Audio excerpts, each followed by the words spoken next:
ছিলেন। তার অবস্থান সম্পর্কে কিভাবে জানল মার্কিন কেন্দ্রীয় গোয়েন্দা সংস্থা CIA?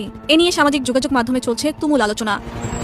জানা যায়, খামেনির সঙ্গে আরও কয়েকজন শীর্ষ কর্মকর্তাকে হত্যার আগে যুক্তরাষ্ট্র ও ইসরায়েলের মধ্যে ঘনিষ্ঠ গোয়েন্দা তথ্য আদান প্রদান হয়েছিল। অভিযান সম্পর্কে জানেন এমন একাধিক ব্যক্তি কথা জানিয়েছেন। জানা যায়, যুক্তরাষ্ট্র ও ইসরায়েল যখন ইরানে হামলার প্রস্তুতি নিচ্ছিল, ঠিক তার আগে মার্কিন কেন্দ্রীয় গোয়েন্দা সংস্থা CIA নানা গুরুত্বপূর্ণ তথ্য পায়। তারা কয়েক মাস আগে থেকেই আয়াতুল্লাহ খামেনির অবস্থান ও চলাফেরা নজরে রেখেছিল।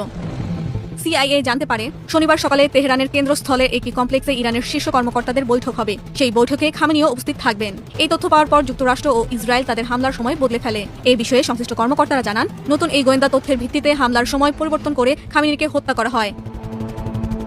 ইসরায়েল যুক্তরাষ্ট্রের দেওয়া তথ্য ও নিজেদের গোয়েন্দা তথ্য মিলিয়ে কয়েক মাস ধরে পরিকল্পনা করে এই হামলা চালায়। লক্ষ্য ছিল ইরানের শীর্ষ নেতাদের টার্গেট করে হত্যা করা। এছাড়াও ইরানের পারমাণবিক কর্মসূচিকে কেন্দ্র করে আসন্ন হুমকি নির্মূল করা, ইরানের ক্ষেপণাস্ত্র ব্যবস্থা ও নৌবাহিনীকে ধ্বংস করা। এবার আসা যাক কিভাবে পরিকল্পনা করা হয় এই হত্যাকাণ্ডে। প্রথমে রাতের অন্ধকারে হামলার পরিকল্পনা ছিল, কিন্তু শনিবার সকালে ওই কমপ্লেক্সে বৈঠকের তথ্য পাওয়ার পর হামলার সময় পরিবর্তন করা হয়। বৈঠকটি হওয়ার কথা ছিল এমন এক কমপ্লেক্সে যেখানে ইরানের প্রেসিডেন্ট, সর্বোচ্চ নেতা এবং জাতীয় নিরাপত্তা পরিষদের কার্যালয় রয়েছে। ইসরায়েলের সময় ভোর 6টায় শুরু হয় অভিযান। যুদ্ধ বিমানগুলো ঘাঁটি থেকে উড্ডয়ন করে তেহরানের সময়ে সকাল 9:40 দিকে ক্ষেপণাস্ত্রগুলো কমপ্লেক্সে আঘাত হানে। হামলার সময় কমপ্লেক্সের একটি ভবনে জাতীয় নিরাপত্তা সংশ্লিষ্ট শীর্ষ কর্মকর্তারা ছিলেন। খামেনি ছিলেন পাশের আরেকটি ভবনে। ইসরায়েলের এক প্রতিরক্ষা কর্মকর্তা এক বার্তায় বলেন, আজ সকালে তেহরানের একাধিক স্থানে একযোগে হামলা চালানো হয়েছে। এর মধ্যে একটি হামলা চালানো হয়েছে ইরানের রাজনৈতিক ও নিরাপত্তা নেতৃত্বের শীর্ষ ব্যক্তিদের জড়ো হওয়া কমপ্লেক্সে। রোববার 1 মার্চ ইরানের রাষ্ট্রীয় বার্তা সংস্থা ইরনা নিশ্চিত করে, শনিবারের হামলায় রিয়ার অ্যাডমিরাল আলী শামখানি ও মেজর জেনারেল মোহাম্মদ পাকপুর নিহত হয়েছেন।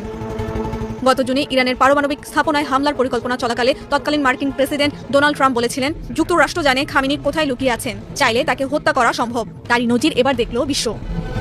এ বিষয়ে সাবেক এক মার্কিন কর্মকর্তা বলেন, সে সময় যে গোয়েন্দা নেটওয়ার্কের তথ্য ব্যবহার করা হয়েছিল, সাম্প্রতিক অভিযানে একই নেটওয়ার্কের তথ্য কাজে লাগানো হয়েছে। এরপর থেকে যুক্তরাষ্ট্রের হাতে থাকা তথ্য আরও সমৃদ্ধ হয়েছে। 12 দিনের যুদ্ধ চলাকালে খামেনি ও IRGC কিভাবে যোগাযোগ ও চলাফেরা করছিল সে বিষয়ে যুক্তরাষ্ট্র আরও বিস্তারিত তথ্য পায়। সেই অভিজ্ঞতার ভিত্তিতে খামেনির গতিবিধি অনুসরণ করা হয়। এছাড়া ইরানের গুরুত্বপূর্ণ গোয়েন্দা কর্মকর্তাদের অবস্থান সম্পর্কেও যুক্তরাষ্ট্র ও ইসরায়েল নির্দিষ্ট তথ্য জোগাড় করেছিল। ইরানের নেতৃত্বে অবস্থান করা কমপ্লেক্সের হামলার পরবর্তী ধাপে যে স্থানে গোয়েন্দা কর্মকর্তারা অবস্থান করছিলেন সে স্থানেও হামলা চালানো হয়। তবে ইরানের শীর্ষ গোয়েন্দা কর্মকর্তা সরে যেতে সক্ষম হয়েছেন বলে জানা গেছে, কিন্তু সূত্র